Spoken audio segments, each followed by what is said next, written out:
네, 안녕하세요. 한 주 잘 보내셨죠? 오늘은 챕터 5 Deep Learning for Text and Sequence 두 번째 파트 시작하도록 하겠습니다. 챕터 6.2에서는 Understanding Recurrent Neural Networks라고 해가지고 이제 Recurrent Neural Network의 개념이 나오게 되는데요. 이 RNN에 대해서 좀 말씀드리자면 As you are reading the present sentence, 그러니까 그 present sentence를 읽는 그 지금 여기 문장을 읽는 것과 같이 You are processing it word by word while keeping memories of what came before.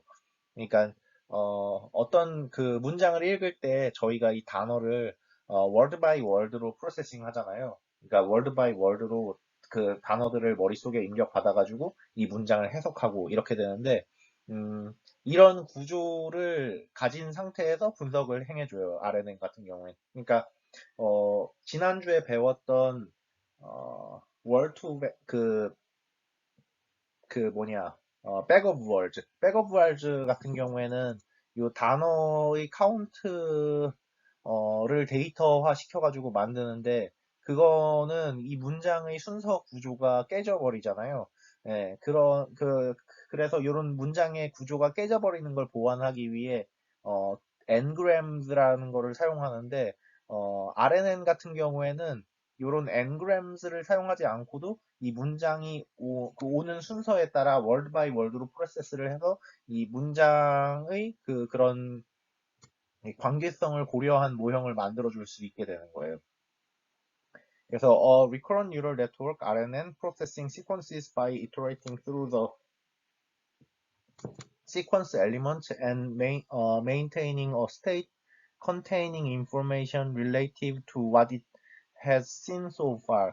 그러니까 RNN이 시퀀스를 이렇게 음, 그 순서대로 읽으면서 현재까지 읽어진 정보들을 바탕으로 그 판단을 하는 그런 거라는 거죠. 그래서 RNN을 이런 식으로 도식화할 수 있어요.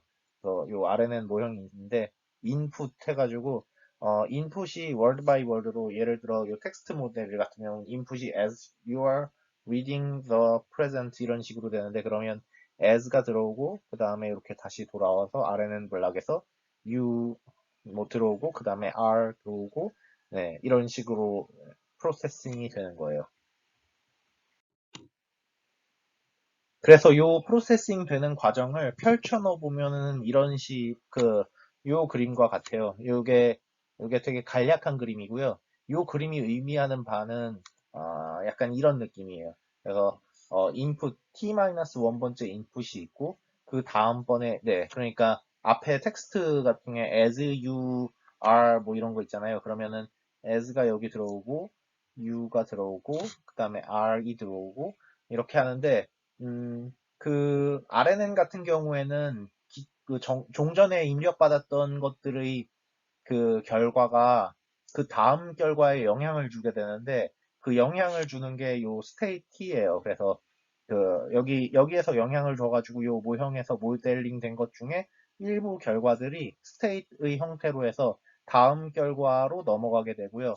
뭐 각각의 노드들에서는 아웃풋이 있고요. 네, 그래서 여기서 아웃풋 같은 경우엔 그 액티베이션이 일어나는데 액티베이션은 인풋과 그 다음에 그 전 단계에서 넘어온 스테이트 요거에 대해서 어떤 액티베이션 값으로 요 아웃풋을 내놓는 이런 구조로 되어 있어요. 그러니까 여러분 그 댄스 레이어 기억하시겠지만 댄스 레이어는 W에 인풋 그 다음에 플러스 B 해가지고 여기서 액티베이션 펑션 뭐 이렇게 있다고 하면 이런 식으로 그 구조화될 수가 있는데 RNN은 기본 구조가 어떤 느낌으로 되는 거냐면 액티베이션 있고 W, X 인풋이 있고 그 다음에 그 전의 스테이트 요건 W인데 다른 여기선 U로 썼네요. 네. U U 스테이트 뭐 S라고 할까요? 플러스 B 이런 느낌? 네. 그러니까 스테이트 인포메이션이 뭐 추가돼가지고 전 단계에서의 어떤 무언가가 그 액티베이션에 영향을 미치는 부분이 이런 식으로 모델링 되고요. 그런 요 구조가 계속해서 반복돼요. 단어들이 들어올 때마다. 네, 이런 식으로 그 RNN이 그 기본적인 RNN이 모델링이 되고 있습니다.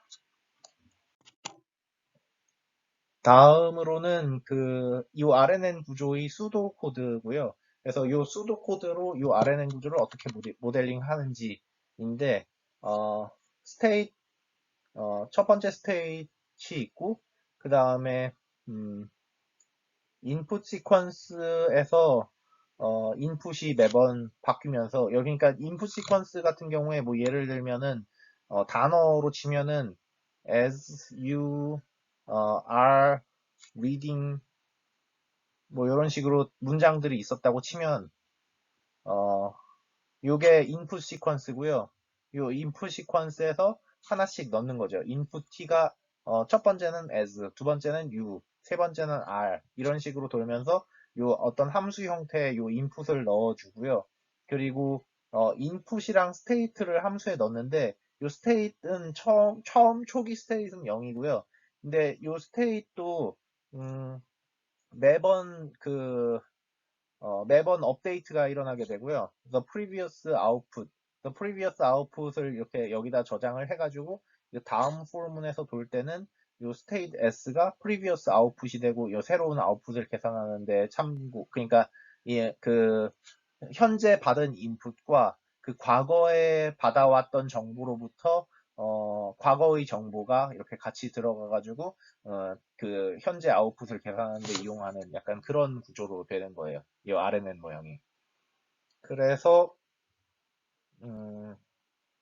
네, 근데 여기서 요 6.20 같은 경우엔 요 함수를 좀 더 자세히 써준 거고요. 요 함수가 아까 그 앞에서 말씀드린 것처럼 액티베이션의 WX 현재 인풋 값, 그 다음에 US 플러스 B 약간 이런 식으로 되는 거죠. 그래서 아웃풋 액티베이션이 현재의 인풋과 그 다음에 과거에서 넘어온 정보들의 로 인해서 그 다음에 액티베이션 되는 그런 것. 이런 식으로 RNN이 모형화되는 걸 알 수 있어요. 여기 그 recurrent connection 여기 요 부분이 요 S 부분이죠. 네. 그러니까 previous state information으로 생각하면 돼요. 네, 그 다음에 6.21에서는 지금까지 만든 심플 RNN 구조를 어떤 식으로 그 모형화 되는지 넘파이로 임플리멘테이션 해놓은 예제를 보여주고 있고요. 일단 타임 스텝은 100으로 정의를 했어요. 타임 스텝은 100으로 정의를 했고 인풋 피처는 32개, 아웃풋 피처는 64개 로 정의를 했고요. 그래서 일단 네, 인풋은 타임 스텝과 인풋 피처 이런 식으로 되고요. 그래서 그 타임 스텝은 100개가 있으니까 이렇게 100개의 인풋이 이렇게 따로따로 떨어져 가지고 인풋을 받아오게 되고요. 근데 요 인풋을 받아오는 각 인풋의 차원이 32개라는 거예요.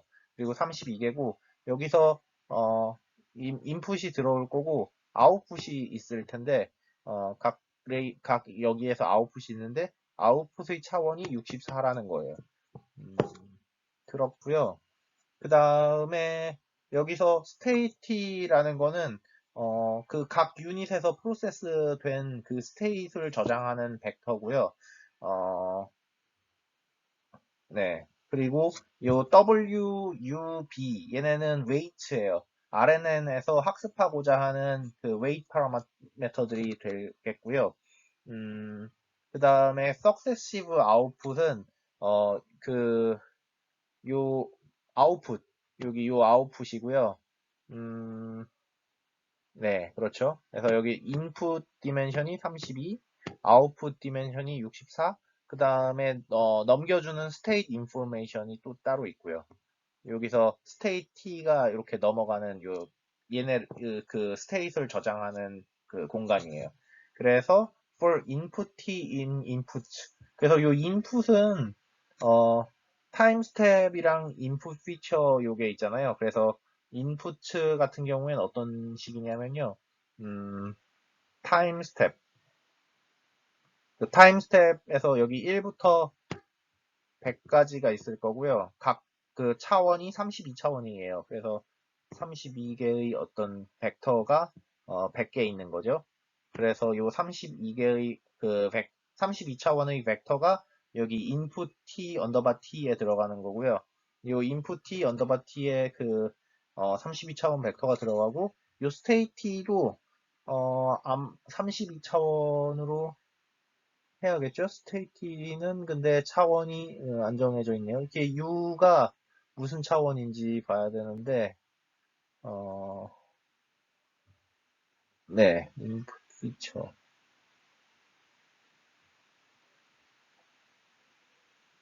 스테이트는 여기 보면 아웃풋 피처 쓰니까 그 64차원, 요 스테이트는 64차원이네요. 여기 64차원이고, 요 인풋은 32차원. 그래서, W 같은 경우에는, 아웃풋 피처 64 곱하기 32, 64 곱하기 32의 매트릭스고, U 벡터 같은 경우엔 64 곱하기 64의 매트릭스고, 그래서 결국 64차원 벡터, 네, B도 64차원 벡터, 아웃풋 픽스, 64차원 벡터, 그래가지고 액티베이션 펑션에서 아웃풋 T, 요것도 64차원 벡터가 계산되는 거고요.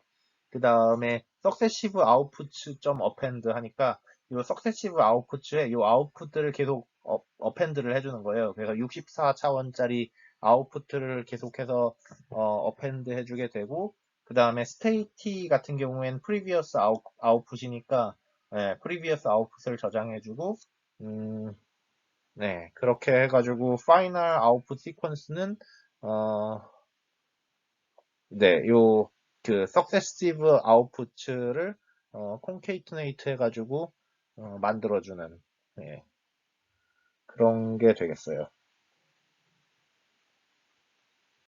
네, 이번 그 장에서 설명드리고 싶은 거는 variations of RNN 해가지고 RNN이 가질 수 있는 그런 구조들이고요.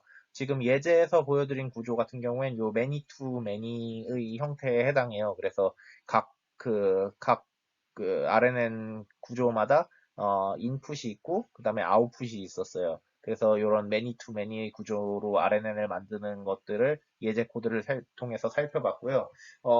매번 이렇지는 않고요. 그 경우에 따라서는 이렇게 many to many인데 이런 식으로 구성되는 경우가 있어요. 인풋 있다가 아웃풋은 그 인풋을 전부 입력받고 나서 아웃풋을 내놓기 시작하는 그런 종류의 many to many 모형이 있고요. 사실 language translation 모형이 이런 것들에 해당해요. 그래서 모형을 학습한 다음에 한국어들이 이렇게 한국어로 안녕하세요가 들어오면은 그 다음에 여기서부터 하이 뭐 이런 식으로 그, 그 해석되는 그런 그 language translation 모형들이 이런 형태가 될 수 있을 거고요. 그 다음에 뭐 어떤 시퀀스 인풋을 받아가지고 뭔가 판별을 하고 싶어요. 예를 들면 어떤 사람의 뭐 주식 투자 자료를 통해서 이렇게 뭐 보다가 이 사람한테 투자를 해줄지 말지 뭐 이런 디시전 메이킹을 하는 경우에 이런 매니 투 원 같은 게 될 수도 있을 거고요. 그 다음에 뭐 어떤 경우엔 이런 원투매니 같은 것도 될 수도 있겠죠. 예를 들어 뭐 소설을 만들 때 소설 첫 단어를 만들면은 컴퓨터가 알아서 소설을 써주는 뭐 그런 경우면은 첫 단어를 인풋으로 해줬을 때 많은 단어들을 내보내서 그 소설을 쓴다든가 뭐 이런 것들이 될 수 있고 네, 여러 가지 그 다양한 종류의 RNN 구조들이 존재합니다. 네. 그리고 그 RNN 구조에 대해서 좀 더 수식적으로 설명을 드리자면요. 어, 그 여기서 X가 인풋이고요. A가 state information이 그 전달되는 그런 거예요. 그래서 아까 RNN이 이렇게 시그마에서 wx 플러스 us 플러스 b라고 썼었잖아요. 여기서 wx가 사실은 여기 wax 매트릭스에다가 x 인풋 한 거고요. 그 다음에 요 state s 요 넘어가는 게 요 a activation 그 전 단계의 액티베이션이 넘어오는 거예요. previous activation이 어떻게 WAA만큼 반영이 돼가지고 모형화되는 그런 것들을 나타내고 있고요.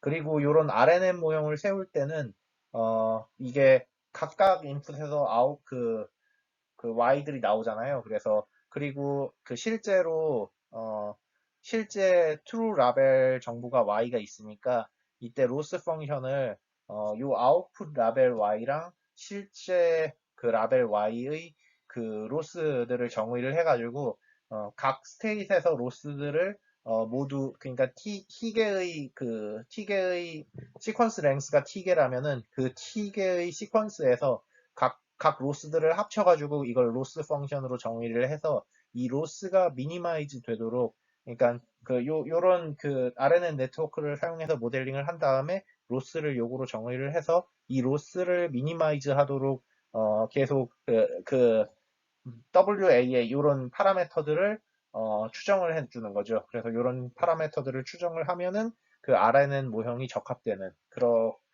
그런 식으로 이해를 하시면 됩니다.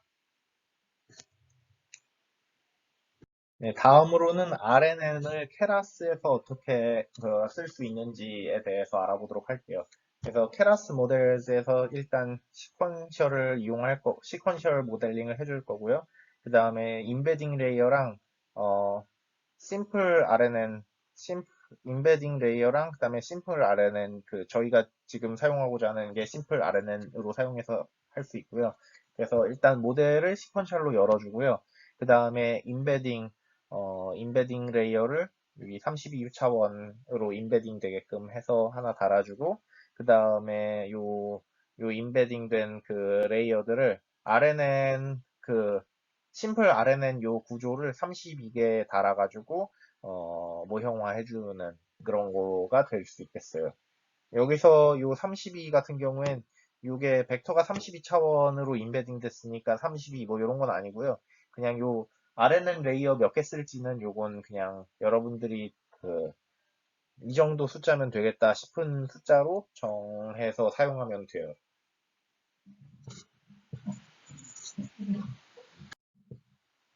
네, 그 다음에 요 RNN 레이어들을 여러 개를 붙일 수도 있어요. 그래서 이렇게 노드들이 있는데 요 노드들을 여러 개 해서 붙일 수도 있거든요.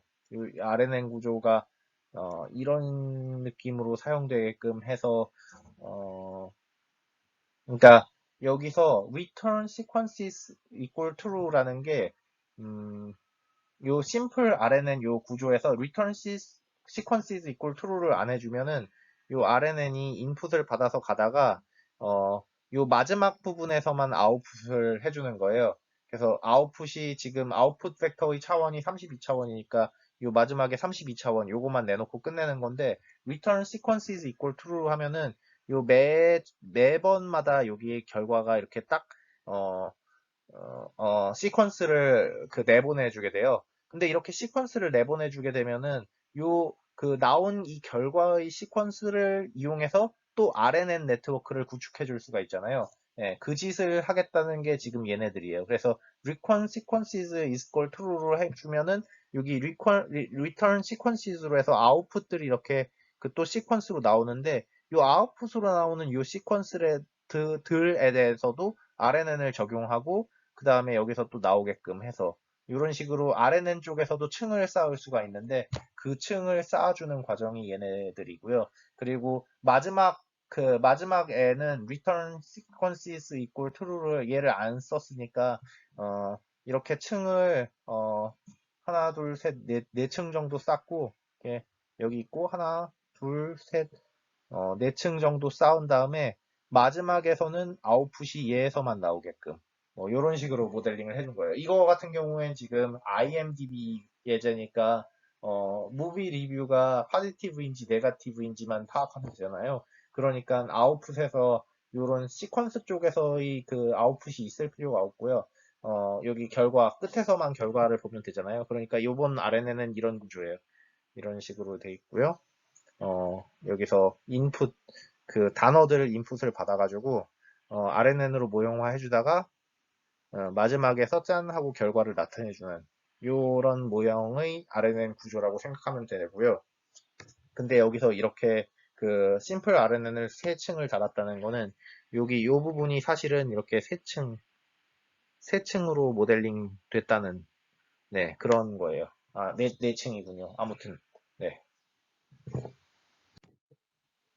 그래서 IMDb 데이터 preparing the IMDb 데이터 해서 IMDb 데이터가 어떻게 그 준비되는지 부분을 보면요. 일단 피처는 10,000개의 단어들을 사용할 거고요. 그 다음에 첫 500개의 단어들을 이용해서 판단하는 그런 모형을 만들어 줄 거고, 배치 사이즈는 32개씩 볼 거고. 그래서 지금 그 데이터는 어떻게 로딩 할 거냐면 IMDb 로드 데이터 해가지고 max features 그래서 저 단어 개수가 10,000개까지 해서 불러오겠다는 거고 10,000개의 most frequently used 단어들로 해서 코딩 해가지고 불러오겠다는 거고요. 그 다음에 네, 그 다음에 인풋 데이터랑 트레인 데이터를, 맥스 랭스가 500이 되게끔 해서, 그 데이터를 정리를 해주고, 네, 그러면 이제 여기서 데이터 정리가 됐으니까, 이 다음 단계로 넘어가게 되는 거죠. 그러면 이제 다음 단계로 넘어와서는, 어, 음, 네, 모델링을 해주는데요. 일단 맥스 피처스 요거 만차원이고요. 만차원 그 단어 코딩된 게 그 단어 개수가 10,000개니까 요 10,000개의 단어들을 이 32차원으로 임베딩을 시켜주는 거예요. 지금 단어가 이게 10,000개 사용하는데 그 각 단어들을 32차원의 그 공간에 임베딩을 시켜주고요.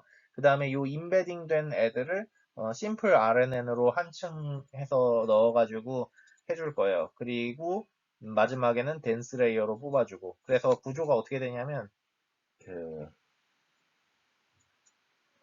이런 식으로 점점점점 가서 이렇게 되는데 이거 길이가 500이에요. 그 단어의 랭스가 500이기 때문에 그 인풋이 500번 들어가게 되고요. 그 다음에 아웃풋은 한 번 있어요. 아웃풋은 여기서 지금 한 번 나오는 아웃풋이 있고요. 여기로 덴스 레이어 시그모이드로 연결해가지고 이 결과로 무비 리뷰가 그 파지티브인지 네가티브인지 판단해주는 그런 구조의 RNN 구조가 되겠어요. 여기서 옵티마이저는 RMS 프롭을 사용했고 로스는 바이너리 크로스 엔트로피 왜냐면 파지티브와 네거티브 이런 거니까 로스는 바이너리 크로스 엔트로피 사용했고 매트릭은 애큐레이시 사용했어요. 그래서 이 트레이닝 모델 이렇게 돌려가지고 트레인을 해줄 수가 있는 거죠. 네, 지금까지 진행한 사항들 주피터 노트북 예제 코드를 돌려보면서 알아보도록 할게요. 네, 그래서 이번 주에는 챕터 6.2 Understanding Recurrent Neural Network 부분을 공부할 거고요. 그래서 지금 기본적인 내용들에 대해서는 많이 학습을 했고요. 그 다음에 여기서 심플 RNN 같은 경우에는 케라스 레이어즈에서 심플 RNN 요 레이어를 사용해서 모형화할 수가 있어요. 그래서 얘를 사용할 거고 그 모델은 시퀀셜 저희가 많이 썼던 시퀀셜 모델 이용해서 선언할 거고 지난주에 배웠던 임베딩 레이어를 하나 붙일 거예요. 그래서 임베딩 레이어와 심플 RNN 그 레이어 해가지고 만들어 보면 이런 식으로 만들어 줄 수가 있고요. 여기서 요 심플 RNN을 32개 썼는데 지금 요 피처 개수가 32개라서 32개 쓴 거는 아니고요. 요거는 그냥 여러분들이 쓰고 싶은 개수의 심플 RNN 개수를 사용해 주면 돼요. 요거 32개는 그냥 32차원 피처가 들어온다는 거고요. 이 32차원 피처가 들어온 RNN 구조의 그거를 12개를 쓰겠다는 거예요. 지금 그 RNN 블락 해가지고 이렇게 이쪽으로 가는 거 W 그 웨이트 그 추정하고 이런 거 있잖아요. 이런 거를 저희 설명한 거는 그냥 한 개 쓰는 건데 이런 것들을 사실 여러 개 써도 되잖아요. 이런 게 그런 RNN 블락이 몇 개 있으면 될지 이런 건데 예. 예제에서는 32개 있으니까 그냥 32개로 정의를 했고요.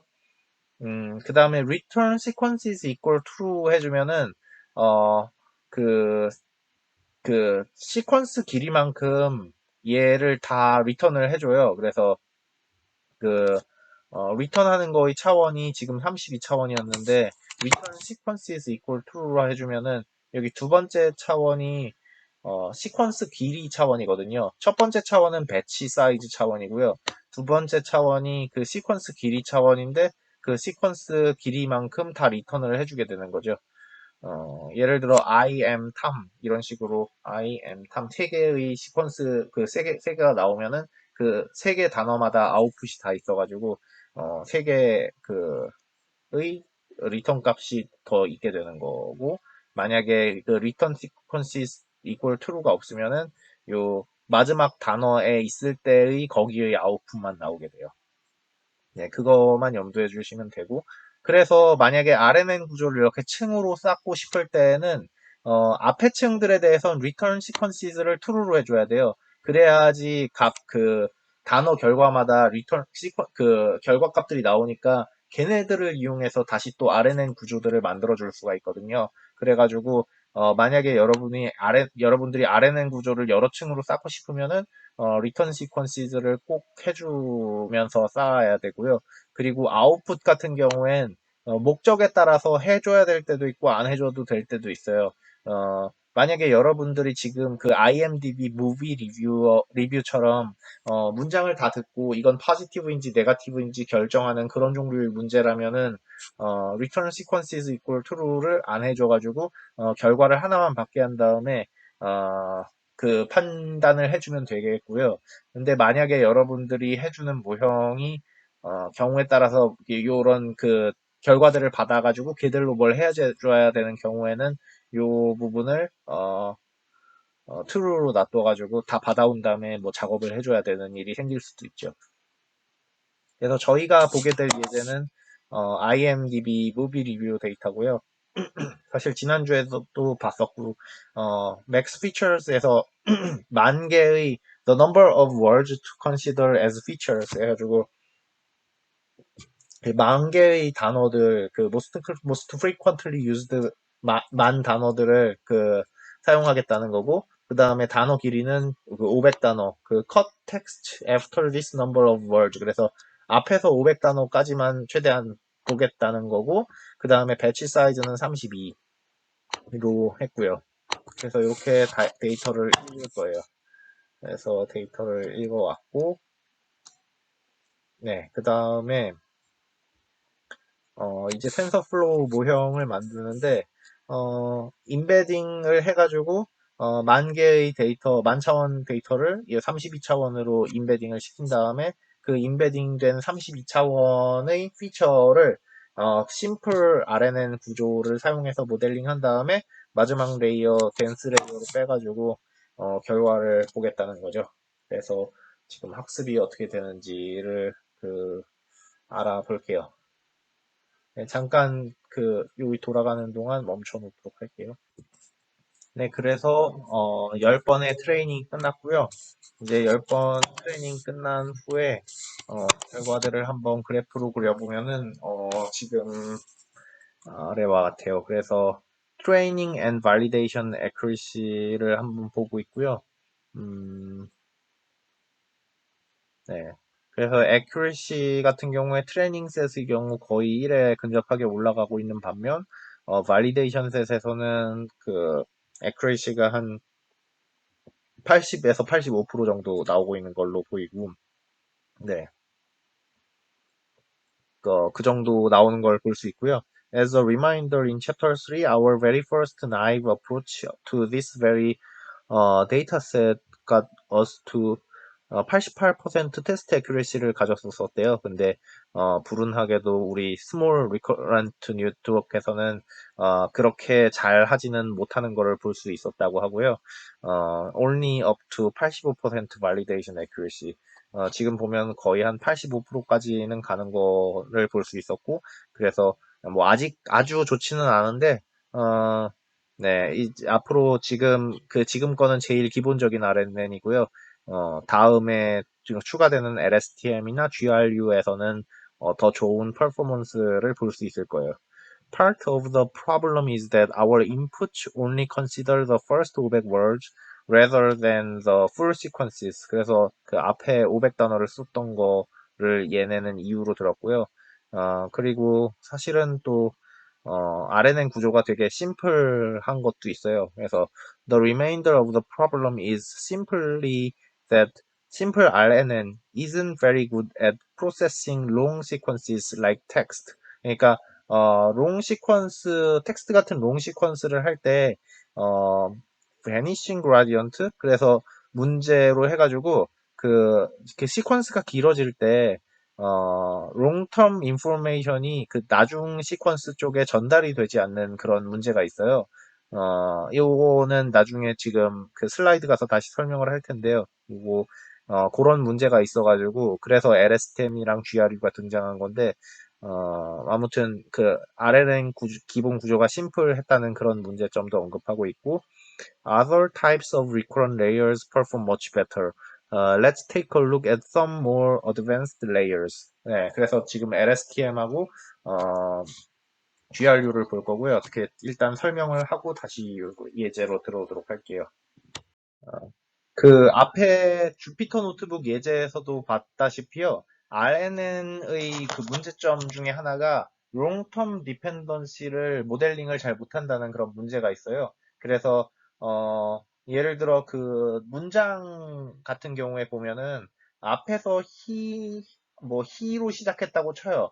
그러면 이 남성으로 시작한 쪽 단어가 있으면은 요 남성에 알맞는 그 단어들이 그 뒤에 모델링이 돼야 되잖아요. 아니면은 단수, 복수?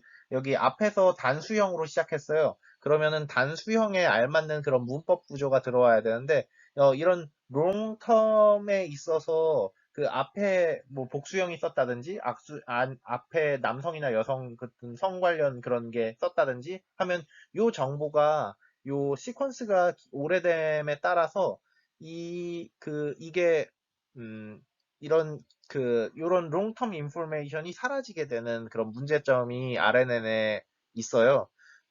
그래서 information lost during several steps. 요게 그 문제고요. 그래서 요거를 어떻게 하면 모형화할 수 있을까라는 게 화두가 됐었고, 그래서 그것들을 극복하는 방안으로 여러 가지 방법들을 제안됐는데, 여러 가지 방법들이 제한되는데 그 중에 잘 되는 방법들 중에 하나가 LSTM 또는 GRU 이런 애들이 있어요. 그래서 이런 애들에 대해서 소개를 드리도록 할게요.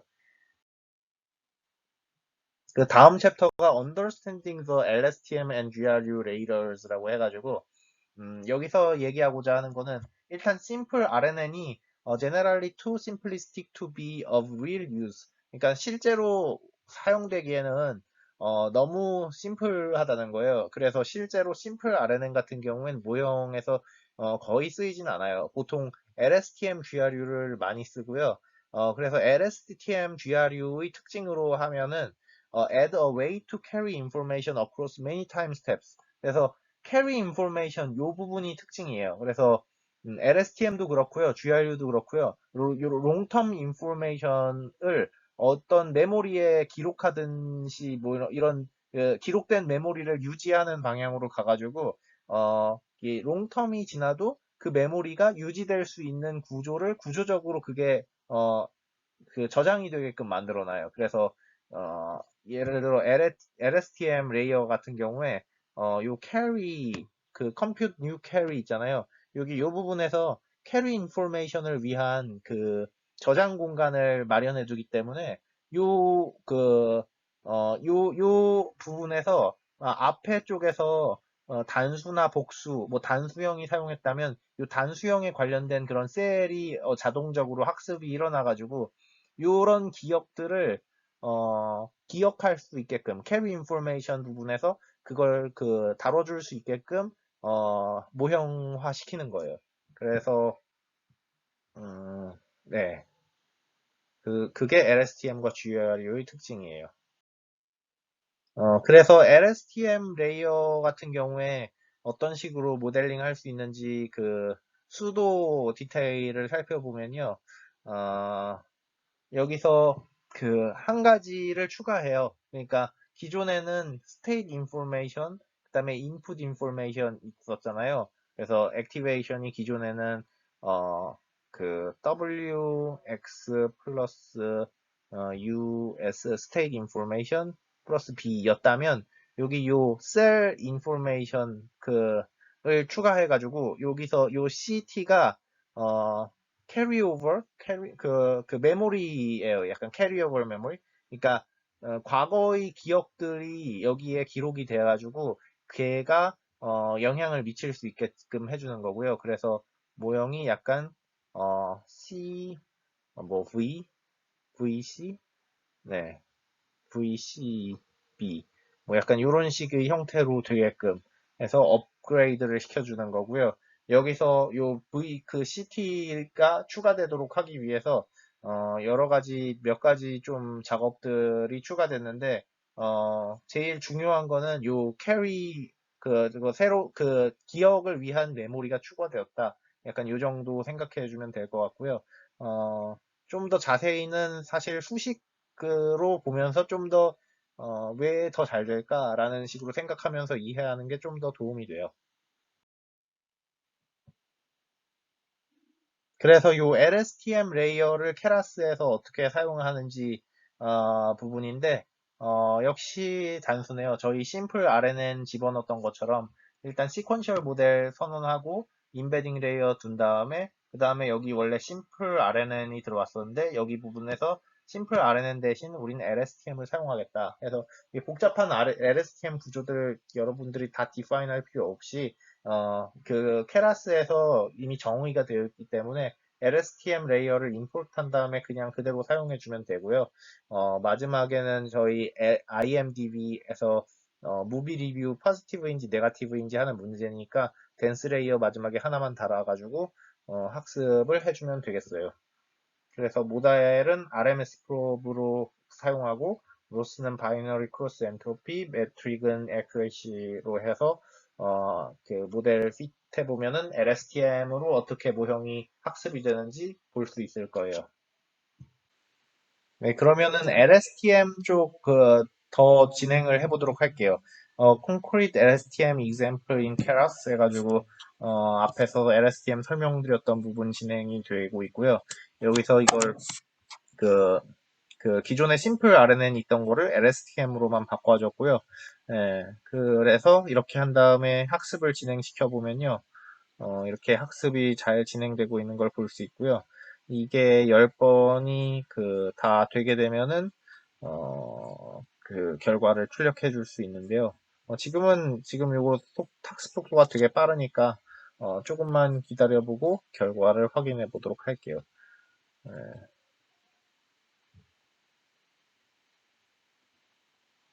Similar to the one with simple RNN that we just presented.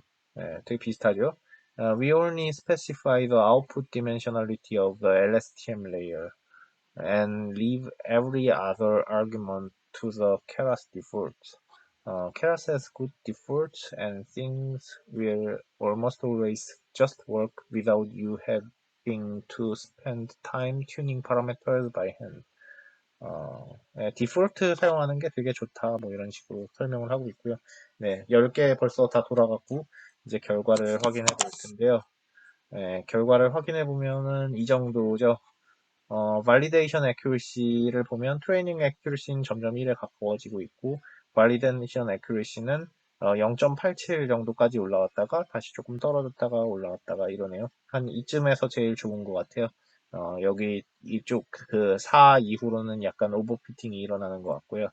에포크 4 정도에서 에포크 3, 2, 3 정도에서 멈춰줘도 좋겠네요. 그래서 요거는 로스고, 네. 그러면 지금 87% 정도 발리데이션 애큐레이시니까 지난번에 모델링 했던 거랑 거의 비슷하죠. 여기 보면은 지난번에 여기가 88% 테스트 애큐레시. 그러니까 in chapter 3에서 very first naive approach가 88% 테스트 애큐레시를 거뒀다고 하는데 네, 상당히 그 나이브 어프로치도 되게 좋았었네요. 지금 거의 또 비슷한 것을 확인할 수가 있었어요. 네, 그러면은 다음 부분 진행해 보도록 할게요. 네, 지금까지 주피터 노트북 예제 한번 살펴봤고요. 그 다음으로 GRU에 대해서도 간단하게 좀 설명을 드릴게요. GRU에서도 중요한 게 요 메모리를 갖고 있다는 부분인데 그게 HT 요 부분을 통해서 보존이 돼요. 그래서 여기 HT 부분에서 이 과거의 정보들이 어떻게 반영될 수 있을지 부분이 모델링이 되게 되고요. 그걸 업데이트 게이트 벡터랑 리셋 게이트 벡터를 통해서 모델링을 해줘요. 그래서 리셋 게이트 벡터부터 보면은 요 RT가 0에 가까울수록 요 두 번째 액티베이션 요 부분에서 HT에 대한 정보가 사라지게 돼요. 그래서 리셋을 시켜주는 게 되는 거죠. 어떻게 보면. 그러니까 요 부분이 사실 이 부분이 보면 여기 인풋 정보 있고요. 인풋 정보와 이게 과거의 스테이트 있고 이렇게 합쳐지는 꼴인데 여기서 이 과거의 정보를 얼마나 반영해 줄지 이 RT 부분이 학습이 되게 되고요. 이 RT 부분이 반영이 되고 그래서 이렇게 된 결과를 더해 주게 되는데 여기 HT 그 과거의 정보와 그다음에 업데이트 게이트 벡터라고 있어가지고 요게 현재 업데이트된 정보를 어느 정도의 비율로 과거의 정보와 합쳐가지고 업데이트를 해줄지, 요게 업데이트 게이트 벡터 통해가지고, 아웃풋 벡터가 계산이 되게 돼요. 그래서 여기 요 과정에서, 만약에 he나 she라는 그런 남성, 여성 단어 정보나 아니면은, 단수, 복수 정보들이 요 HT에 저장이 돼가지고 얘가 계속 흘러오는 게 유지될 수 있게끔 요 GTRT 업데이트 게이트 벡터랑 리셋 게이트 벡터를 통해 가지고 이게 관리될 수 있도록 그 모형이 짜여져 있어요. 그래서 GRU 구조가 약간 이런 구조고요. 그리고 LSTM에 대한 구조도 좀 더 수식적으로 더 살펴보면은 LSTM이 GRU보다 살짝 더 복잡하고요. LSTM이 나온 이후에 LSTM에서 꼭 필요할 것 같은 요소들 구성해가지고 LSTM보다 조금 더 가벼우면서 성능이 비슷하게 만든 게 GRU예요. 그래서 아무튼 LSTM은 조금 더 복잡한데 비슷하게 요 스테이트, 요셀 CT가 있어가지고 여기에서 carry information을 저장해 주게 돼요. 그래서, 아무튼, 아무튼 중요한 거는, 여기 carry information 요 부분이 심플 RNN에서는, 좀 없어가지고 사라졌던 거를, 요런 메모리가 계속해서 전달될 수 있는 그런 구조를 만들어줬어요. 그래서 여기서도 forget gate activation 해가지고 요 forget gate가 0에 가까우면 CT-1 셀 스테이트 과거의 셀 스테이트이 좀 흐려지게 되는 그래서 그런 역할들을 하는 그런 애들이 있어요. 그래서 input update gate activation 해서 input update gate 그래가지고 지금 요게 인풋되는 그런 신호거든요. 사실 기존에 있었던 WX, 그러니까 인풋 벡터가 저장되고, 그 다음에 과거의 state information 업데이트 되고, 해서 요런 건데, 요게, 얼마 정도 반영될지, 그래서 요 게이트 펑션을 준 거고요. 그 다음에 요 CT-1 얘는, 기록해 놓는 기억들인데, 그 기억이 얼마나 반영될 것인지 해가지고, 셀 스테이트 벡터에 저장을 해놓고요. 아웃풋 같은 경우에는 어, 그, 네, 요렇죠. 네, 아무튼 여기 있다. 음, 네, 아웃풋은 X와 과거에 HT로 계산이 되는데 이 HT가 셀 스테이트를 사용해 가지고 모델링이 되죠. 그래서 히든 스테이트 벡터는 셀 스테이트 벡터로부터 유도되는 히든 스테이트 벡터가 있고요. 그래서 이 히든 스테이트 벡터, 과거의 히든 스테이트 벡터랑 그 현재 인풋으로 해서 아웃풋 게이트가 나타나게 되고요. 이런 식으로 LSTM이 구성되어 있어요.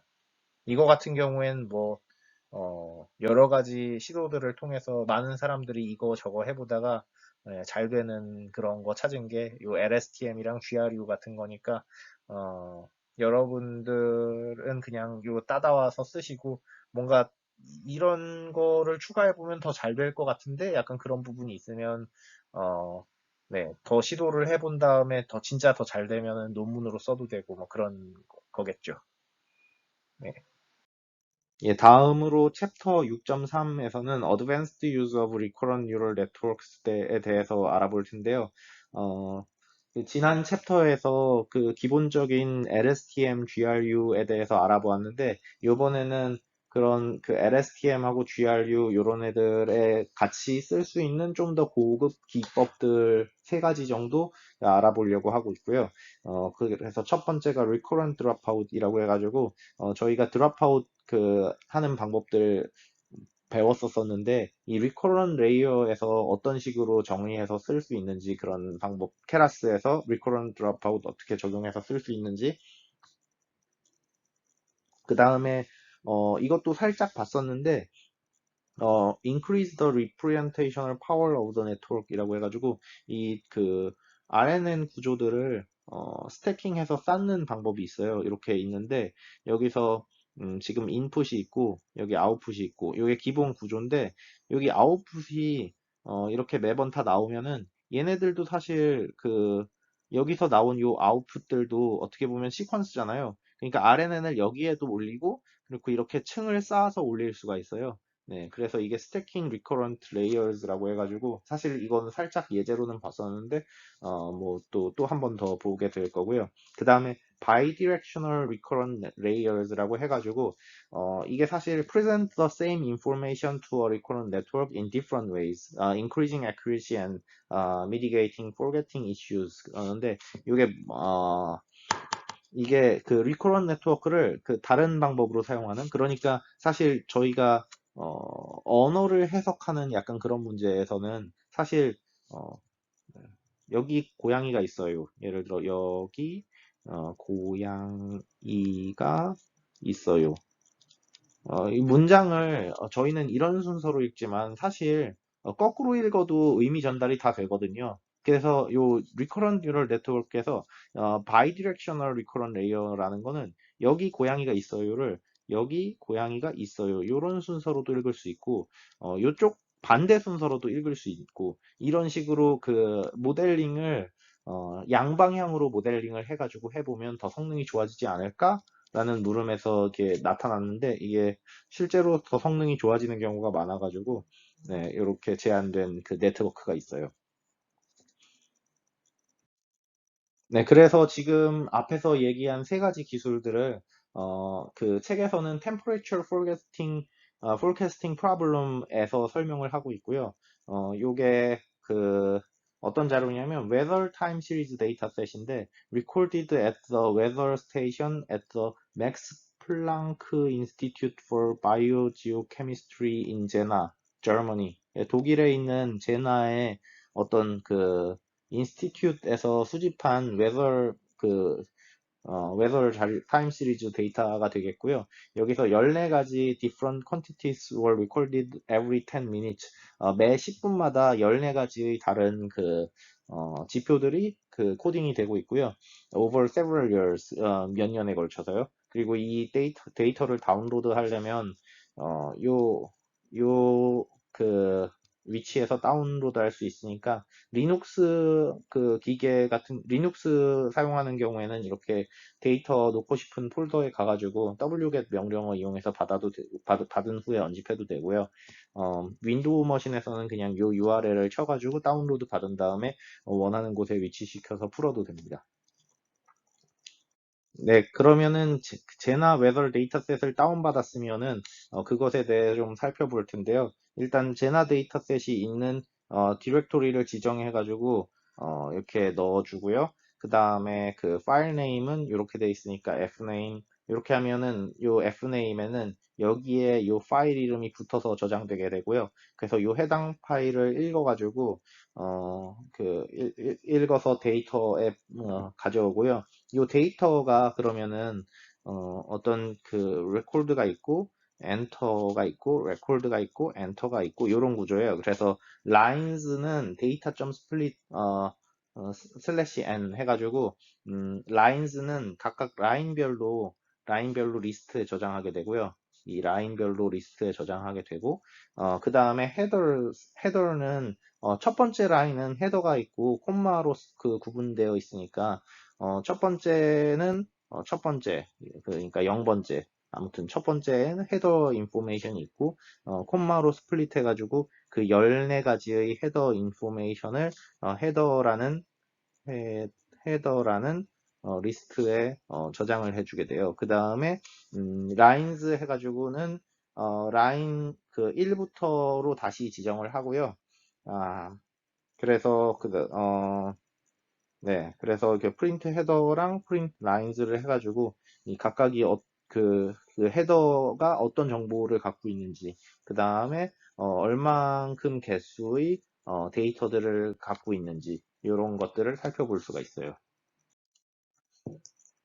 다음에는 parsing the data라고 해가지고 플롯 데이터. 그러니까 저희가 지금 라인즈가 데이터인데 그러면 그 라인즈 데이터 개수만큼 공간을 만들어요. np zeros 해가지고 라인 개수 그러니까 데이터 개수가 이쪽이고요. 그 다음에 헤더 개수 그러니까 이쪽 콜롬에 그 14가지 정도의 그 지표들 이렇게 해서 만들어가지고 매트릭스 형태로 만들어서 다 0을 채워 넣고요. 그 다음에 for i, line, enumerate lines 해가지고 i는 그 몇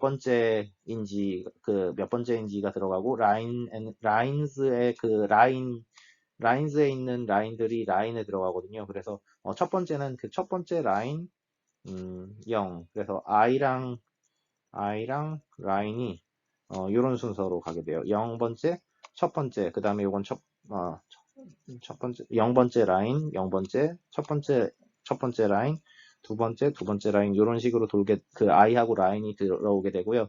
이렇게 각각 들어올 때마다 value는 for x in line.split 이런 식으로 해가지고 이 라인을 콤마로 스플릿 해준 다음에 음, 0번째 제외하고 그 처음부터 이렇게 요만큼을 받아와가지고 value로 저장하게 돼요. 네, 그렇게 해가지고 values를 저장하면은 저희 플롯 데이터 여기 저장한 공간에 i번째 value들을 채워넣는 거죠.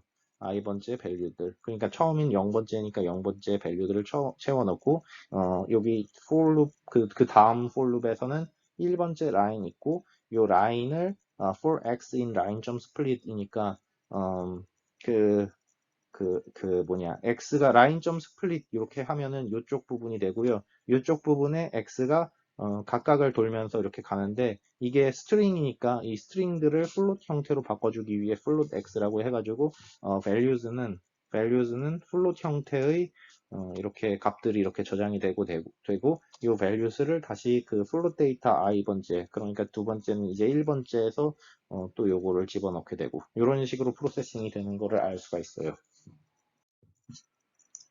그 다음에 plotting the temperature time series 해가지고 예를 들어서 지금 첫 번째가 temperature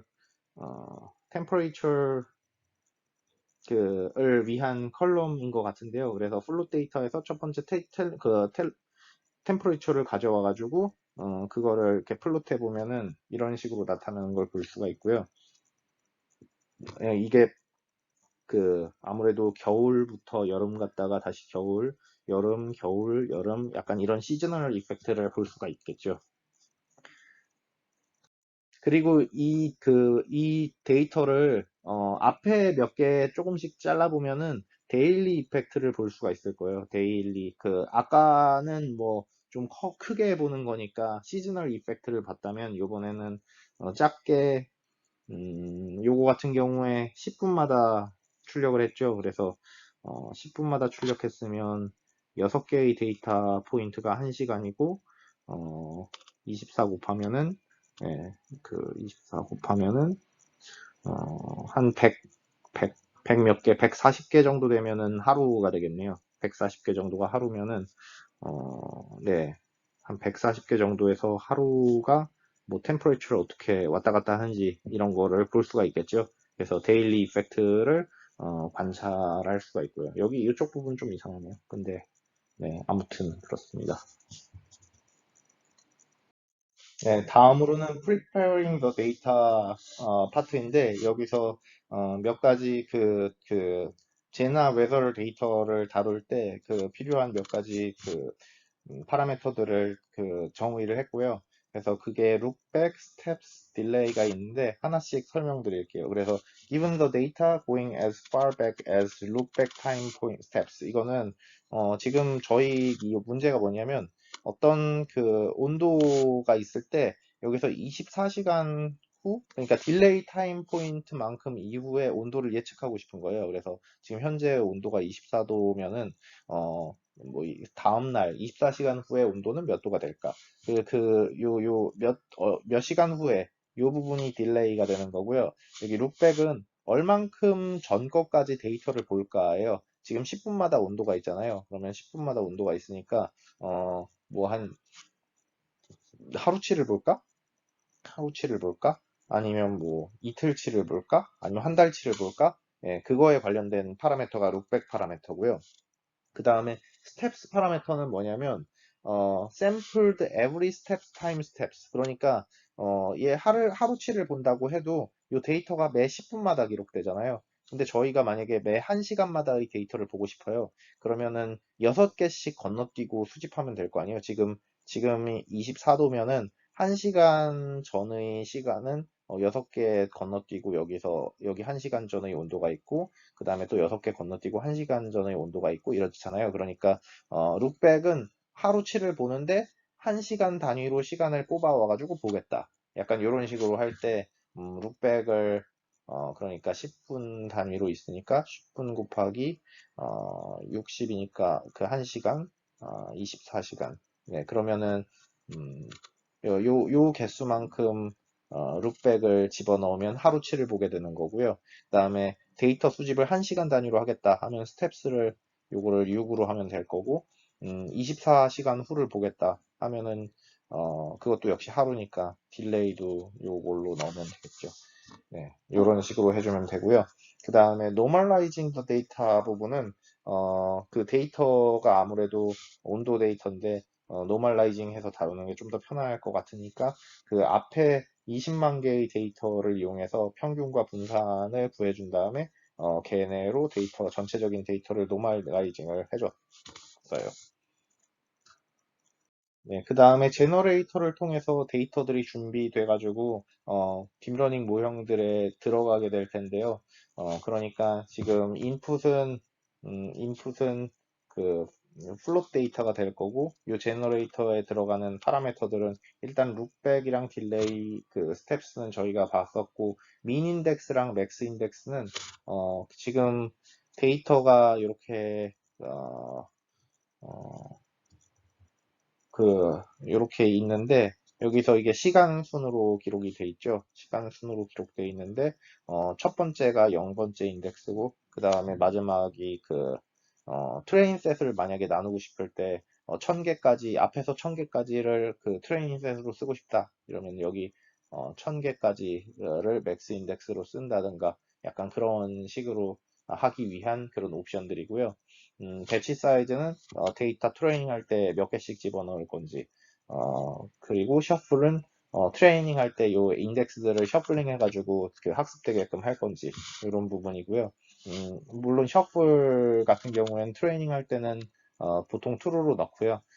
근데 이밸류에이션 할 때 false로 넣어서 라벨 정보가 흐트러지지 않게끔 하죠. 네, 그렇고, 그래서 이게 첫 번째 조건문 부분은 이 맥스 인덱스가 주어지지 않았을 때 그 전체 데이터로 사용하는 부분이고요. 물론 여기서 마이너스 딜레이를 해준 이유는 전체 데이터가 있다고 할 때 저희가 프리딕션 하고자 하는 건 딜레이 타임 이후의 시간이잖아요. 그래서 맥스 데이터를 쓸 수 있는 거는 여기까지예요. 아무리 데이터가 전체에 다 있다고 해도 딜레이 타임 전까지 써야 프리딕트 하고자 하는 개체가 있으니까 맥스 인덱스를 전체 데이터에서 딜레이 타임을 빼가지고 지정해 주는 거고요. 그 다음에 마찬가지로 요 시작 인덱스도 민 인덱스가 0번이어도 이게 룩백을 빼줘야 되거든요. 그래서 룩백을 고려해서 룩백 얼만큼 룩백할 건지 여기까지 땡겨가지고 얘를 i로 지정해줘요. 그래서 여기서부터 보면은 여기서부터 룩백 할 만큼 애들을 전체 다 볼 수가 있잖아요. 그래서 시작해야 되는 위치 i도 요 룩백만큼 더 해가지고 지정해 주는 거고요. 그 다음에 요 while문 돌면서 그 내용들을 정리해 주게 되는데 뭐 셔플을 하게 되면은 이 로우스를 민인덱스 플러스 룩백부터 그러니까 민인덱스가 0이면 그러니까 i 시작 지점부터 민인덱스 플러스 룩백부터 그 다음에 맥스 인덱스까지 랜덤하게 그 인덱스를 뽑아오는 배치 사이즈만큼의 인덱스를 뽑아와서 로우즈로 해가지고 얘네들로 음, 얘네들로 샘플링 해가지고 그 트레이닝에 집어넣고 이렇게 하겠다는 거고요. 만약에 셔플리 그 true인 경우에는 순서대로 하면 되게끔 하는데 이렇게 순서대로 할 때 요 마지막에 배치 사이즈만큼이 모자랄 수도 있으니까 그 모자란 부분 요런 식으로 처리해서 하겠다. 그러니까 그 모자란 부분은 로우를 128개 다 못 쓰고 몇 개 조금 남겨서 쓰게끔 뭐 그런 부분 처리해 준 부분이 이 부분이고요. 그 다음에 샘플스 같은 경우에는 저희가 이제 데이터를 어떤 식으로 집어넣게 될지 구조를 여기에 만들어 놓은 거고요. 첫 번째 차원이 row length니까 이게 첫 번째 차원은 저희가 배치 사이즈를 넣어야 돼요. 딥러닝 모형에서는 항상 요거 들어갈 때 첫 번째 차원은 배치 사이즈를 넣어주게 되고요. length row인데 rows가 요게 사실 배치 사이즈예요. 요 rows가 사이즈는 배치 사이즈니까 배치 사이즈만큼 들어가게 되고 그 다음에 두 번째 차원은 룩백을 스텝으로 나눈 몫이죠. 왜냐하면 이게 저희가 룩백을 이만큼 룩백 하겠다고 했는데 스텝스만큼씩 보잖아요. 스텝스만큼씩 매 6개씩 1시간 단위로 보니까 우리가 샘플링하는 애들은 얘네들이거든요. 그러니까 당연히 스텝으로 나눈 몫을 여기 차원에 넣어야겠죠. 그래서 지금 여기가 저희가 보는 데이터의 개수 차원이죠. 그래서 룩백 하는 타임 개수 차원이고요. 그게 요 값이 되는 거고, 그 다음에 세 번째 차원은 저희가 갖고 있는 파라미터 개수인데 데이터.점 쉐입이잖아요. 요 데이터 쉐입 보면은 여기가 모든 데이터 개수, 그 다음에 여기 14개의 컬럼, 14개의 정보들이 있는데 데이터.점 쉐입 마이너스 1이니까 요 14개 그냥 14차원 이 아마 될 거고요. 그 차원 지정해 주는 거고요.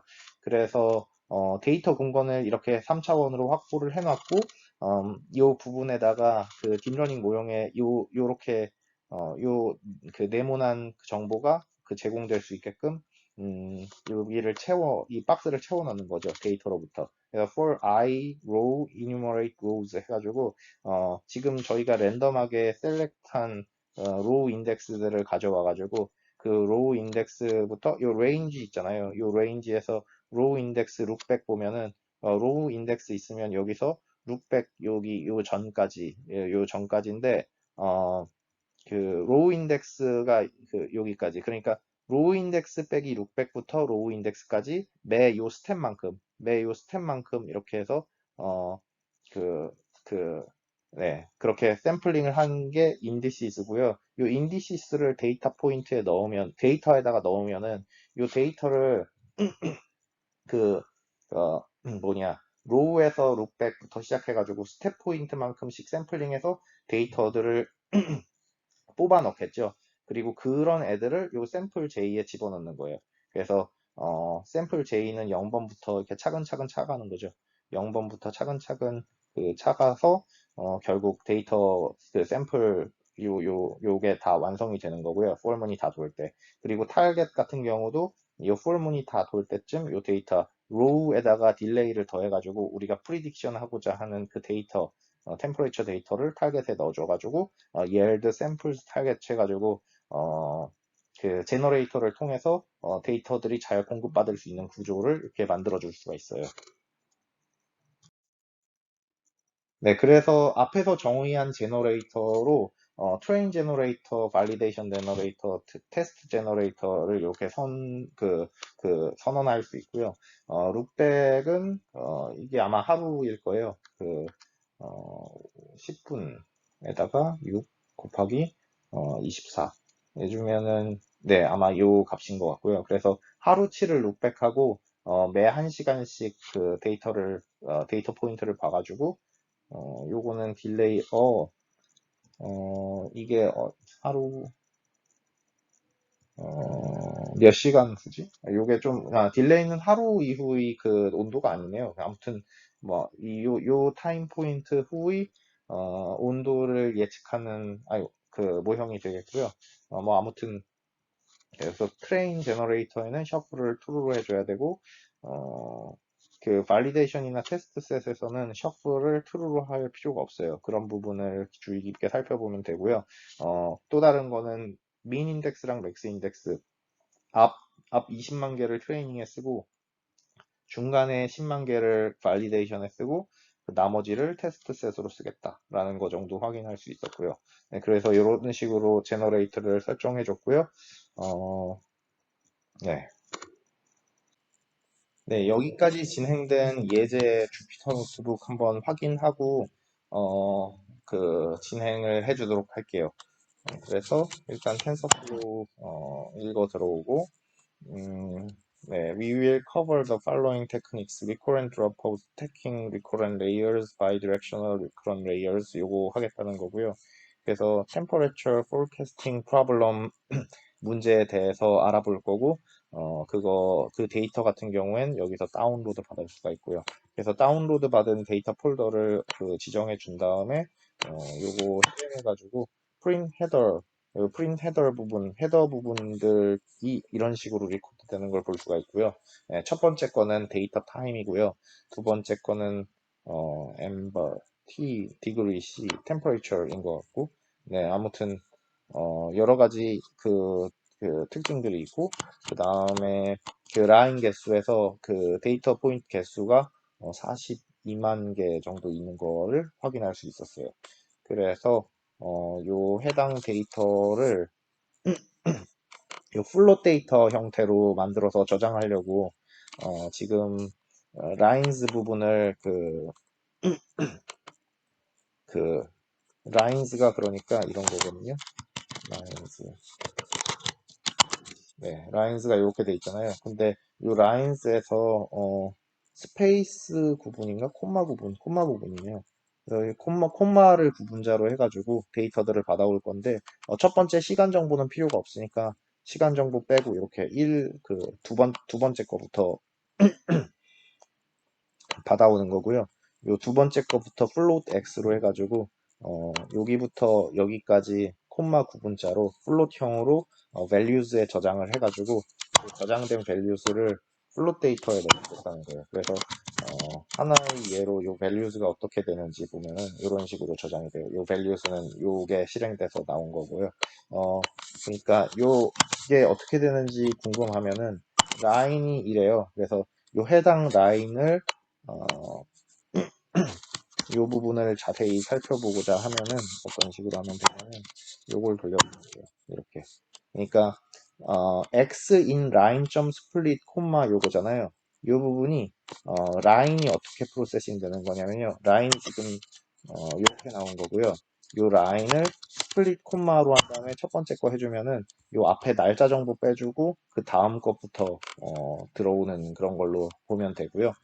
그러면 요런 애들, 그러니까 지금 여기서 보면 라인.스플릿 콤마 1부터 시작하는 거, 요 리스트에서 x가 여기부터 하나씩 하나씩 하나씩 가는 거고요. 그 다음에 요 리스트에는 플롯 x 형태로 저장하는 거니까 요 스트링 형태의 데이터들이 플롯 형태로 해가지고 저장이 되게 되는 그런 구조고, 그렇게 된 요 리스트를 요 values 리스트를 플롯 데이터에서 그 이렇게 딱 요 각각 i번째 부분에 집어넣는 방식으로 해서 데이터를 정리하는 그런 거를 살펴볼 수가 있어요. 그 다음에 데이터를 플롯해 보면은 지금 그 전체 데이터 템퍼레이처만 떼와가지고 플롯하면은 이런 식으로 볼 수가 있고요. 아마 1년, 2년, 3년, 4년, 5년, 6년, 7년, 8년치 정도 자료인 것 같고요. 아무래도 시즈널 이펙트를 볼 수 있을 테니까요. 근데 그렇게 시즈널 이펙트 외에 요 데일리 이펙트 같은 걸 살펴보려면 아무래도 그 앞 데이터 이 정도를 살펴보면 될 거고요. 그래서 이렇게 플롯해 보면은 예,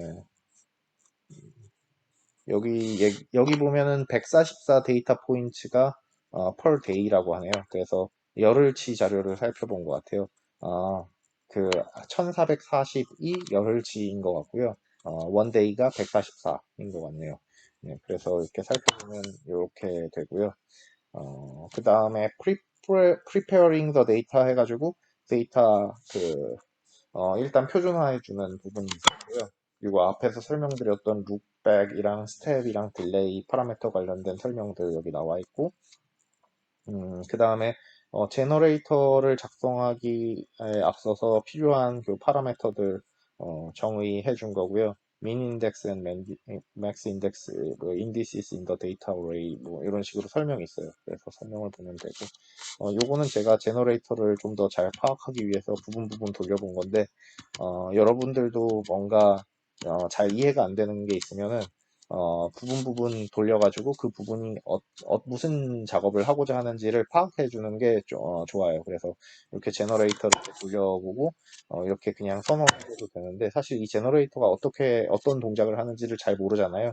그러면은 요 해당 부분들 그 부분 부분 따다가 돌리면서 이 부분은 어떤 역할을 하는구나 이런 거를 그 라인 바이 라인으로 자세히 이해하는 게 좋아요. 그래서 여러분들 아까 코드 설명드렸으니까 넘어갈 텐데 여러분들도 한번 요 제너레이터를 이렇게 해서 돌려보고요. 여기 이 부분에서 어떤 역할을 하는지 잘 이해가 안 되면은 라인 바이 라인으로 한번 돌려보면서 이 부분이 이런 역할을 하는구나 이런 거를 좀 확인해 보는 게 좋아요. 그래서 제너레이터를 돌리고 선언하고 그래서 여기까지가 일단 공부한 내용이고 그 차후에 더 공부하면서 다시 돌아오도록 할게요. 네, 다음으로는 Computing the Common Sense Baseline MAE라고 해가지고 그 나이브 메소드 하나를 얘기한 다음에 그 방법을 평가하는 거를 하나 다루고 있는데 코드에서 네. 어떤 식으로 한 거냐면 그 발리데이션 제너레이터를 통해서 그 샘플들을 받아오고 그 프리딕션 값으로 현재 값을 프리딕션 하는 값으로 보는 거예요. 그래서 지금 여기 현재 온도가 있으면 저희가 만약에 어, 하루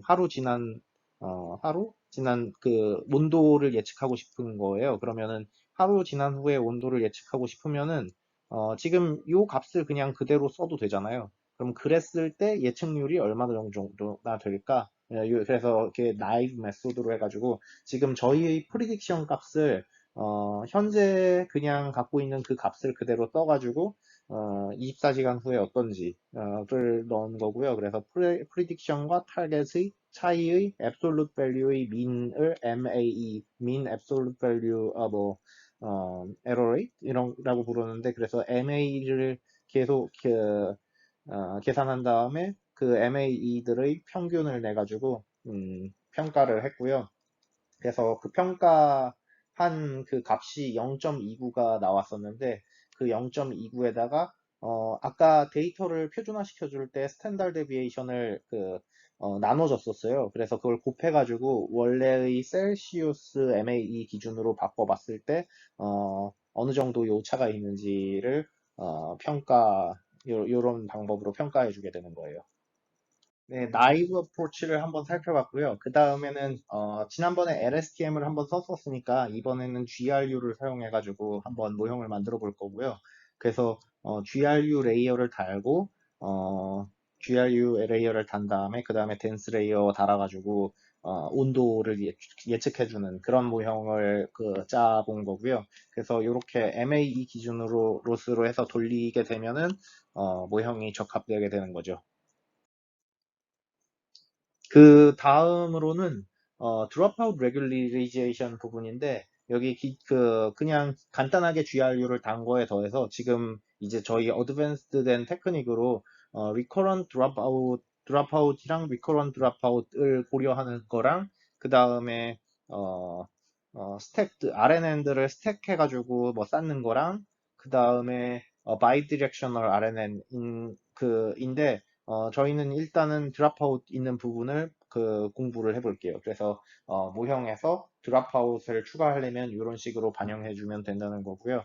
그래서 이렇게 적합을 시키면 되는데 사실 이게 요즘 업데이트 하다 보니까 코드가 좀 이상해진 것 같아요. 그래서 요거에 대한 부분을 제가 실습하면서 잠깐 언급을 하도록 할게요. 그래서 실습을 좀 진행해 보도록 할게요. 여기까지. 네, 그러면 저희가 제너레이터 만드는 예제까지 살펴봤었고요. 그 다음에 진행할 게 커먼 센스 그 다음 진행할 부분부터 진행할 텐데 그게 커먼 센스 논 머신 러닝 베이스 라인 해가지고 머신 러닝 베이스가 아니라 그냥 현재 있는 예측값 현재 있는 예측값을 그대로 프리딕션 값으로 썼을 때 어느 정도 성능이 보이는지를 평가하는 부분이 될 수 있겠고요. 이렇게 해서 실행했을 때 MAE가 0.29 정도 나오는데 요 해당 0.29 정도의 MAE는 Temperature Standard Deviation 저희가 표준화 시킬 때 이걸 나눴었는데 이걸 다시 곱해줘가지고 도시 단위로 바꿔주면 2.57도 정도 되고요. 이게 이런 거 생각보다 좀 큰 Average Absolute Error라는 거를 얘기하고 있어요. 그래서 이렇게 한 다음에 그 다음이 Basic Machine Learning Approach로 해가지고 GRU나 LSTM 이런 거 쓰지 않고 그냥 데이터들을 전부 플래튼 시켜가지고 받아들인 다음에 덴스 레이어 32개 써가지고 그냥 기존의 딥러닝 어프로치를 사용해서 그래서 RNN 구조를 고려하지 않은 그냥 일반 딥러닝 모형을 썼을 때는 어떤 식으로 나오느냐인데 요 로스 결과만 보면은 로스가 발리데이션 셋 기준으로 한 0.3이 최소까지 떨어지는 것 같아요. 한 0.3까지 떨어지는 걸 볼 수 있었는데, 뭐, 요거 같은 경우에 사실, 좋지 않죠. 로스가 MAE 여기가 0.29 정도인데 0.3이면 거의 비슷하잖아요. 그러니까, 그렇게 썩 좋지는 않은 것 같다. 뭐 이런 식으로 평가를 할 수 있을 거고요. 예, 그래서 recurrent baseline을 한번 살펴보자라는 게 그 다음 얘기고요. 그래서 GRU를 사용해가지고 모형을 적합해보면 어떻게 될까라는 건데, 그래서 sequential 모형 잡아줘서 GRU 레이어를 단 다음에 그 다음에 dense 레이어 해가지고 이렇게 돌리면 어떻게 되는지 이렇게 해서 돌려주면은 결과들을 봐주면요, 트레이닝하고 발리데이션 보면은 이게 오버피팅이 일어나는 것을 볼 수는 있어요. 이게 트레이닝 로스가 점점 줄어들고 있고 발리데이션 로스는 줄어들다가 다시 커지죠. 그래서 오버피팅이 살짝 있는 것 같기는 한데 근데 에러 레이스는 훨씬 좋아졌죠. 발리데이션 로스 보면 0.2 265? 0. 여기가 0.27일 테니까 0.265면 아까 첫 번째 베이스라인보단 많이 좋아졌죠. 그래서 좀 더 좋아졌구나 이런 거를 살펴볼 수가 있어요. 여기 보면 Our New Validation MAE가 0.265 정도인데 뭐 이 정도면은 2.57도씨 근데 뭐 여기 얘기로는 but we probably still have a bit of margin for improvement 더 발전의 여지가 있다라고 얘기를 하고 있고요. 그래서 오버피팅을 방지하기 위해서 드롭아웃을 달게 되는데 이 드롭아웃 옵션이 지금 고장이 난 것 같아요. 여기 layer.gru 해서 드롭아웃이랑 recurrent 드롭아웃을 다는 순간 모형의 로스를 보면 이게 이상하죠. 이 로스가 원래는 0점 얼마 이런 식으로 나와야 되는데 이게 갑자기 이상해져 버려요. 제 생각엔 이게 뭔가 업데이트 되면서 이 함수들이 좀 잘못 짜여진 게 아닌가 싶기도 하고요.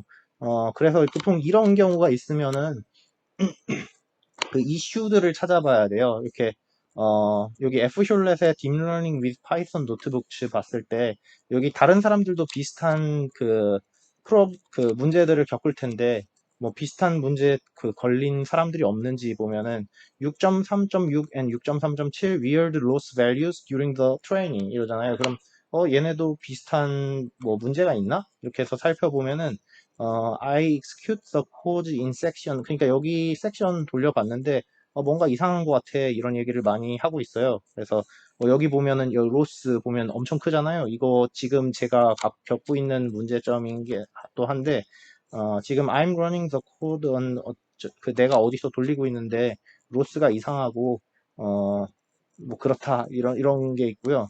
그래서 음, 그래서 여기 그 문제점들을 얘기를 하고 있어요. 보세요. 로스 큰 것들. 네. 그 다음에 그 다음 거, 이것도 지금 저희 돌려보면은, 로스랑 발리데이션 로스가 난이 나오거든요. 저도 이거 돌려봤더니, 요게 그 다음 거에서, 난 나와서, 지금 여기 코드가 조금 뭐 잘못된 부분이 생긴 것 같아요. 그래서, 근데 이게 현재까지는 여기 댓글들 보면은, 요거를 해결할 만한 방법들이 달려 있지는 않더라고요. 그래서 I have found the same problem with you 해가지고 여기 난 있는 거랑 have you found the solution for this problem? 뭐 이러고 물어보고 있는데 저도 인터넷을 좀 뒤져봤는데 요 예제에 대해서 뭐 해결책이 모르겠어요. 일단 저도 찾아보도록 할게요. 근데 일단 요런 에러가 나고 있다는 게 지금 이슈화되고 있고요. 그래서 이게 딥러닝 케라스가 업데이트 되기 전에는 어떤 식으로 돌아갔는지, 음, 저자가 돌렸었던 노트북으로 돌아와가지고, 이 결과들을 잠깐 살펴보도록 할게요. 그래서 요 오버피팅을 방지하기 위해서 요 드랍아웃이랑 리커런트 드랍아웃을 넣으면은 원래는 이런 식으로 나와야 돼요. 원래는 로스가 이렇게 크지 않고 0.30, 0.29 뭐 이런 식으로 나와가지고 결과는 이런 식이 되더라 해가지고 발리데이션 로스 보면 0.265 해서 조금 더 좋아지는 거 볼 수가 있고요. 그리고 오버피팅도 옛날엔 이게 이렇게 내려왔다가 커지는데 안 커지고 있는 거를 볼 수가 있죠. 그래서 더 좋네. 이런 거를 확인할 수 있었어야 되고요. 그 다음에 요 스태킹 리커런트 레이어스 이 부분도 에러가 뭐 안 나는데 요거는 아직 설명을 안 했으니까 나중에 진행해야 될 부분이고요. 일단은 여기까지 진행해 보도록 할게요. 그래서 요 노트북에서 여러분들도 혹시 요 에러가 나는데 이 에러를 해결하게 되면은 저한테도 좀 알려주세요. 그럼 제가 그 방법 같은 거 소개해 드릴 수 있을 것 같고요. 저도 한번 다음 주에는 요거 에러를 해결할 수 있는 방법이 있는지 한번 찾아보고요. 어, 네. 이게 제 생각에는 요 함수의 어떤 코딩 부분에서 뭔가 잘못되지 않았나 싶은데 이것에 대해서 좀 알아본 다음에 다음 주에 좀 설명을 드리도록 할게요. 그래서 일단 네, 여기까지 설명을 드릴게요. 네, 그래서 오늘은 RNN에 대해서 좀 알아봤고요. 기본적인 RNN을 알아봤고, 그 다음에 LSTM, GRU의 좀 더 복잡해진 RNN 구조들을 배워보았고요. 그 다음에 좀 RNN을 트레이닝할 때 알아둬야 할 몇 가지 기술들, 세 가지 정도 들었는데, 그 중에 첫 번째 드롭아웃 정도 이야기를 하다가 멈췄고요. 네, 그래서 다음 주에 이어서 RNN을 다루는 좀 더 어드밴스드한 방법들에 대해서 더 다뤄보도록 하겠습니다. 네, 감사합니다. 다음 주에 봐요.